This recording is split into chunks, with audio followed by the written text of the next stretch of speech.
Devant vous passe l'ancienne voie ferrée. Elle a été mise en service en 1876 par la Compagnie des chemins de fer de Paris à Lyon et à la Méditerranée, la PLM. Vaugué est, jusqu'en 1982, un important nœud ferroviaire. Le quartier où nous sommes actuellement a été bâti autour de la gare, d'où son nom, Vaugué-Gare. Le grand bâtiment au centre de ce quartier était le Grand Hôtel Testu. On peut facilement imaginer, en le voyant, toute l'économie drainée par le train.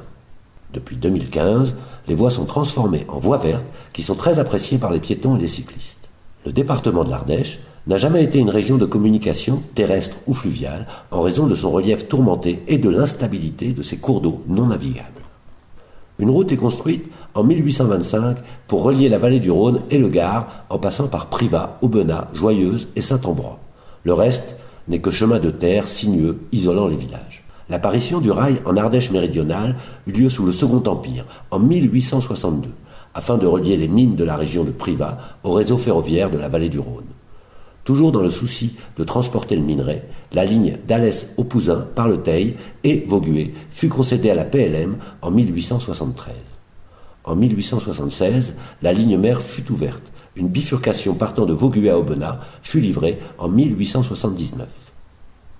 En 1883, on inaugura la ligne desservant les mines de Prades qui donnèrent un nouvel élan à la fréquentation des thermes de Vals-les-Bains situés sur son passage. À cette époque, on inaugura aussi la ligne desservant la sous-préfecture de l'Argentière et ses mines de plomb argentifères. Pour être le plus rectiligne et le plus plat possible, le tracé de la voie ferrée nécessitait la mise en place de nombreux ouvrages d'art. Ainsi, ont été construits des tunnels, des viaducs, des ponts pour franchir les montagnes, les rivières et les routes, accompagnés de gares et de passages à niveau et entraînant une nouvelle économie.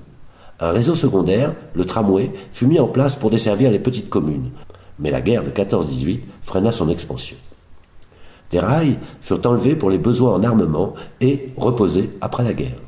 De nouveaux moyens de transport, comme les autobus, les camions, portèrent un coup supplémentaire au réseau ferroviaire. Dès les années 1930, les gares furent désertées et les lignes commencèrent à fermer. La Deuxième Guerre mondiale stoppa net les réseaux secondaires.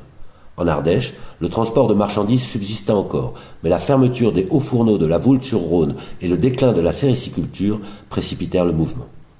En 1969, la SNCF annonça la fermeture du transport des voyageurs. La ligne de l'Argentière ferma en 1985. Le 1er avril 1988, les dessertes ferroviaires sur les lignes de marchandises de l'Étoile de Vaugué furent supprimées.